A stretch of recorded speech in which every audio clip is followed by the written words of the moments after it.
How's it going, everyone, and welcome to the FIFA 19 Port Vale Youth Academy Legends Career Mode. It starts here, it starts now, let's get into it.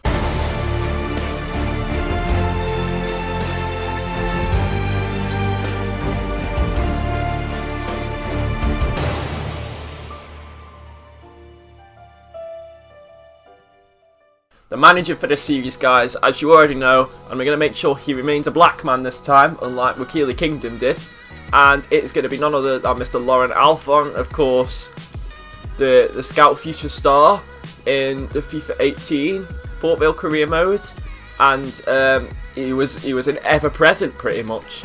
So yeah, Laurent Alphand is going to be the manager. So guys, just a quick look at the settings I'm going to use. I'm actually going to be playing this series on world class and not professional. I want to up my game. Professional is quite easy at times and also quite hard. World class is quite hard all of the time. And I want to get up and off professional because I've been playing on that difficulty for about 4 years. 4 minutes and a half, Sterling of course. We're at Vale Park, of course, not in the game. But if I show you, I've actually changed the stadium that Vale Park is. It's by default it's Court Lane, but I decided I'm sick of playing at Court Lane, so I've decided to make an upgrade. And what a better fitting stadium to be than the Forest Park Stadium. Of course, you guys from Stoke, you'll know about Forest Park. We have a park called Forest Park, so it kind of makes sense to go to Forest Park Stadium, but I'm still calling it Vale Park anyway. Don't want that, and yeah, it doesn't really matter. In fact, do we really need the summer transfer? Yes. No, we don't.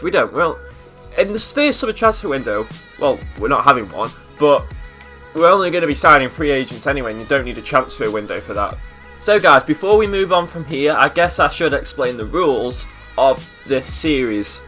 First of all, I want to just mention that the person who inspired me to make this series, really, and the person who probably made the series himself is a guy called Cutsy. I'm sure you've heard me mention his name on my videos before.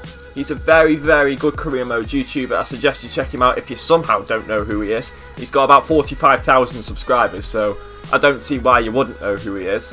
But he is the person who started it all on YouTube, really, way back in FIFA 13. So that is fantastic for him. And for, like, it's created a whole sort of youth squad legends community almost. And also another YouTuber who does a series like this is a man called Sparring DK. Again, quite a few subscribers, so if you somehow don't know who he is, I suggest checking him out. I'll put links to both of their channels in the description. And also, another quick little shout out, someone else who is also doing a series like this, and actually is a smaller YouTuber than me really, but at the same time, is still quite well known in the Youth Squad Legends community because he's done things for Cutsy and all that stuff.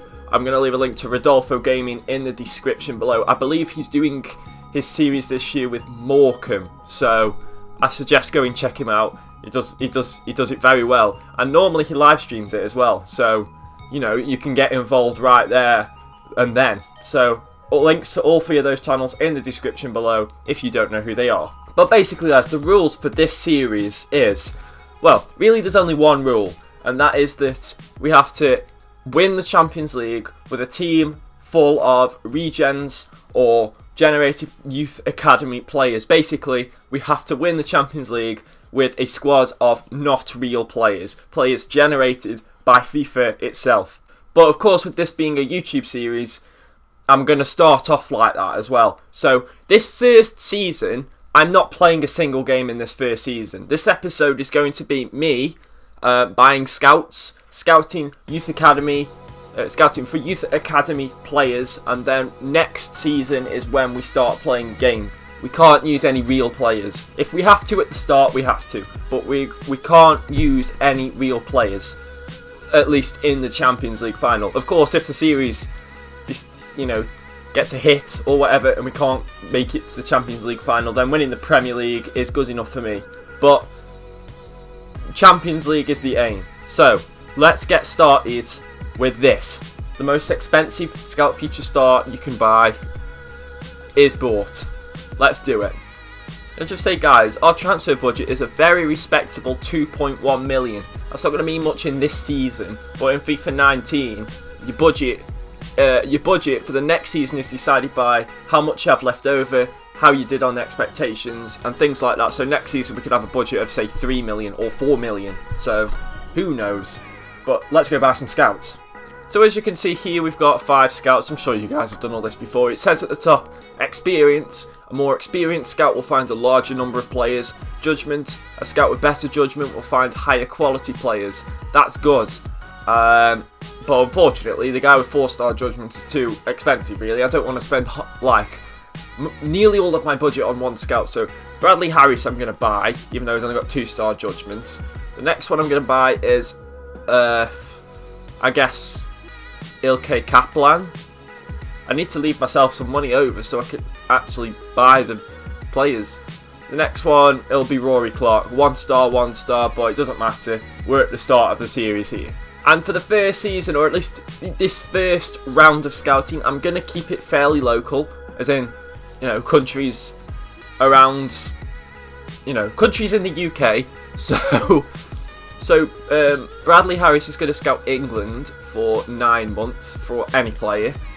Ilkay Kaplan, even though he's Turkish, is going to scout Northern Ireland for 9 months. And Rory Clark is going to scout his native Scotland for 9 months. Another aim of this series, guys, is to create legends, create people who we can connect with in terms of, like, they're amazing or whatever. You know, I'm going to leave it up to you guys to, like, customise them and, you know, make a chance for them, give them nicknames, whatever. Well, let's see what names we get first. So, guys, I've simulated the first month. The Future Star Scout has returned, and also we won the pre-season tournament. I just simulated through the calendar, and we won the pre-season tournament. So we got about £1 million extra in transfer budget for that, which is pretty darn good. But let's see who our Scout Future Star is for this year. Are you ready? Better be good. His name is... Oh, he's a right back. Oh, and he's 46 rated. Oh, Jesus. Okay. Thibaut Blondeau, another Frenchman. He's 6 foot and he's a right back. Okay. Hopefully he'll grow a little bit. And these are his potential stats. I don't think that's the first time I've ever had a defender as a Scout Future Star. That's new for me. So here we've got Aidan Campbell and Malcolm Hamilton. I'll sign them both up for now, because obviously right now we just need enough players. It doesn't matter about their potential or whatever, we just need enough players. Kevin Quinn is good on the overall, but not so good on the potential. His name is Dylan. Oh my god. Second scouting in the entire series and we get that name. Dylan. I think he's sticking around just because of that name. We've already completed the youth development objective, and it was very low priority anyway, and that was just sign one player in the midfielder position. Oh yeah, objectives, by the way. They want us to finish mid-table, which is good because we're probably not going to get sacked then. And within 3 seasons gain promotion, which is brilliant. That's exactly what I needed. Normally, the club I pick to do this when I'm like off YouTube, they want to win the league every time. It's ridiculous. And in terms of financial, it says keep player salary growth under 20%. That is gonna happen because I'm not gonna. Well, I am gonna sign players, but I'm not gonna sign players with hugely massive wages. So yeah. And speaking of signing players, these are the only 3 free agents in the entire free agents pool that are regens. So we've got, oh my Jesus, what is that name? Themistocles Brocky. I really wanted to say broccoli just then because that just sounded right in my head. We've got Borislav Vasilev and we've got Rodrigo Escobar. Now obviously the ratings aren't great, but I'm still going to sign them anyway. And then of course next season if they're still not great, then I'll sell them. I mean, there's no big deal in that. I like the change in music. It's very dramatic, isn't it? Ooh, transfer. And Brocky's already on international duty with New Zealand. They mustn't be a very good team this year if someone like him is going on international duty. The guy's 52 rated. Okay, thank goodness for that. Thibaut Blondo, our scout future star, his potential has gone up from 68 to 88 to 75 to 93. Thank God for that. I thought he was going to be a flop. His overall still only 47, but we can train him up. Of course, he's got a whole season to grow in the youth academy yet anyway, so... and also, we've got to be mindful of players wanting to leave and then simulating a whole month and they're gone. Oh my days, Dillon's a striker. Yes! Get in! He can be the main man, hopefully. Will Hill! What are some of these names? Will Hill. Wow, and he looks very scary. So we've had an offer for James Gibbons from, I believe that's a Chinese club. Okay. And Luke Hannon from San Luis, wherever that is. I doubt they'll go, because, I mean, really, why would James Gibbons go to China and why would Luke Hannon go to wherever that is? Selling some real players now, by the way, might actually give some of the youth players a chance. I mean, if we sold Gibbons, who have we got at right back? We've got no one. So that might be room for Blondo to get some games. Gibbons has actually gone. I was not expecting that. He's gone to China. Oh, we've got Mitchell Clark at right back. Never mind, I completely forgot about him. I'm guessing Hannon didn't leave, but you know what? No. I'm not going to accept any offers for him now. We need him to actually try and finish mid-table here. What did I just say? No, stop it. I'm kind of at that point now where I find really good players from the scout reports, and I have to release players that I didn't want to release. I hate doing that, but it has to be done. It's a shame, but you know. Oh my days, Declan King! Look at that overall. Okay, you know that, like, for example, his overall is 57 to 75, and his potential is 64 to 86. Normally, when the top overall overrides the bottom potential, basically his overall is going to be between 57 and 64 and not 75. I mean, he's worth 300,000, so he's probably going to be about 60 overall. But still, he looks good. He looks good. Can I just say that we're not doing so hot in the league? We're second bottom of the league. But the thing is, right, win one game and we can move up to 15th. Like, what the hell is that? We've only got a goal difference of -10 as well. I mean, it's not that bad when you look at it. But we're second bottom of the league. But the thing is, I mean, look how close the league is. Just look at it. Look at the top as well. Look how close the league is. I mean, Forest Green are in 5th. What is that? So, the end of the season. Darren McAvoy, another one of our youth players, is out for 3 months. Brilliant. Let's have a quick look at our youth squad, and then I'll show you through the players that are currently in the first team. So in the youth squad, we've got Jay Morris, a centre forward. We've got Marcus White, a centre forward. Joel Wilson, a left mid. Charlie Bennett, a left wing. Isaac Roberts, who I'm going to get rid of because his potential's rubbish. Elliot Morgan, a left back. Harvey Brown, a CDM. Keith O'Donnell, a goalkeeper. Logan McCall, a centre attacking mid. Riley Drummond, a centre attacking mid. Declan King, oh god, his potential's got a bit down the pan, hasn't it? And Sean Berry's overall, what the hell is that? We've got Sean Duffy, a goalkeeper. Ewan Watson, a striker, like straight up striker. Reece Walker, a right wing.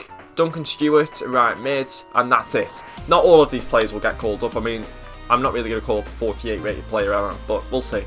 And in terms of in the first team, these are the players that we currently have. We've got Peter Feeney, a centre forward. Rob Robertson, amazing name, a centre mid. He can play all of the central positions. Dylan Dillon, another great name, striker. Mason Davies, a centre attacking mid. We've got Craig Byrne, a centre back. James Breen, a left back. Darren McAvoy, the 6'5" CDM, beast. Thibaut Blondo, the scout future star at right back, and he's got 4-star skill moves as well. I didn't notice that last time.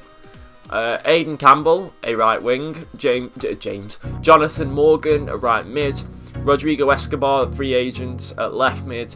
Temistoklis Brocky at centre-back, another free agent. Will Hill, probably the best player out of all of them, a right wing. Peter Shaw, a goalkeeper.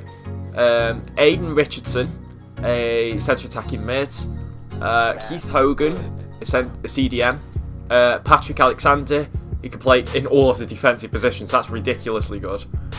And Borislav Vasilev, who is a centre-back. Do we have any more? We've got Barry Nicholson, who's a left mid. He's very good. Peter O'Byrne, a centre attacking mid. Also pretty good. Liam Barr, who's only got 1-star weak foot, but he's a left mid.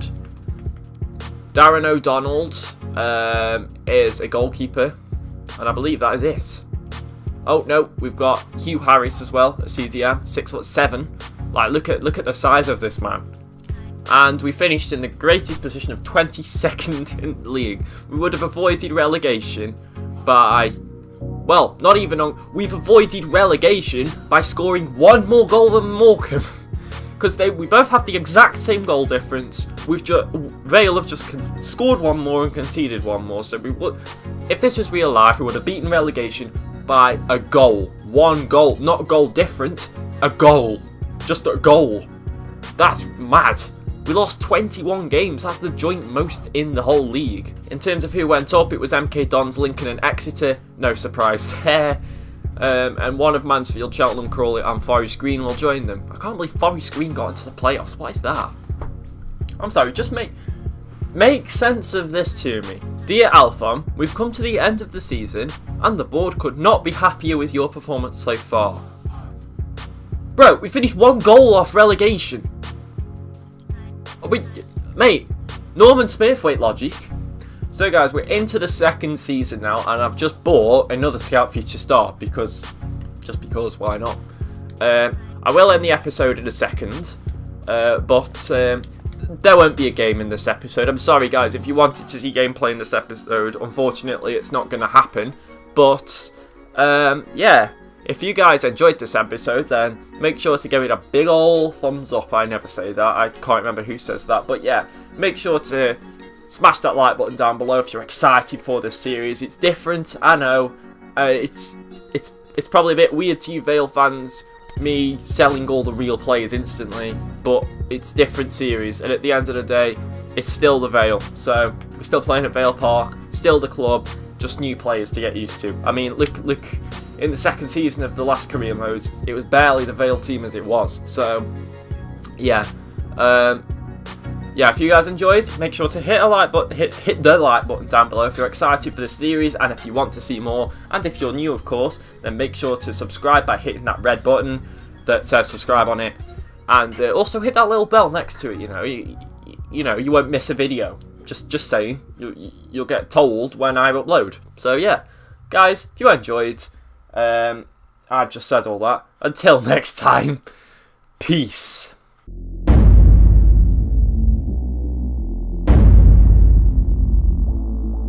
When the night is over, my life is over. 'Cause I start thinking again about our time.